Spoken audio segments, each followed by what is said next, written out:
Evening மழை வர மாதிரியே ஒரு கிளைமேட்டு ரொம்ப நல்லா இருந்துச்சு. சரி சூடாக ஒரு காஃபி குடிக்கலாம் அப்படின்னு சொல்லிட்டு தான் காஃபி போட்டுட்ருந்தேன்.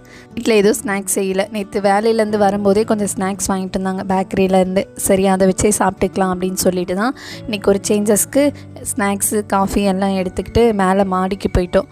லியோவுக்கு மாடிக்கு போகலான்னு சொன்னதுமே ரொம்ப ஜாலி. ஏன் தெரியுங்களா? சைக்கிள் ஓட்டலாம். ஃபஸ்ட்டு காஃபி ஸ்நாக்ஸும் சாப்பிட்டு முடித்த பிறகு தான் சைக்கிள் ஓட்டணும்னு சொன்னேன். சரின்னு சொல்லிவிட்டு முதல்ல அதை தான் செஞ்சாங்க. நான் கொஞ்சம் துணியெலாம் காஞ்சிட்டு இருந்தது. சரி அதெல்லாம் எடுத்து மடிச்சிடலாம் கையோடன்னு சொல்லிவிட்டு எல்லா துணியும் எடுத்து மடிச்சிட்டு இருந்தேன். லியோ கொஞ்சம் நேரம் சைக்கிள் ஓட்டிகிட்டு இருந்தாங்க. லியோனாவுக்கு அவங்க அப்பா வீட்டில் இருந்தாங்க அப்படின்னா ரொம்ப ஜாலி. ஏன்னா அவர் திட்டவும் மாட்டாங்க, அடிக்கவும் மாட்டாங்க.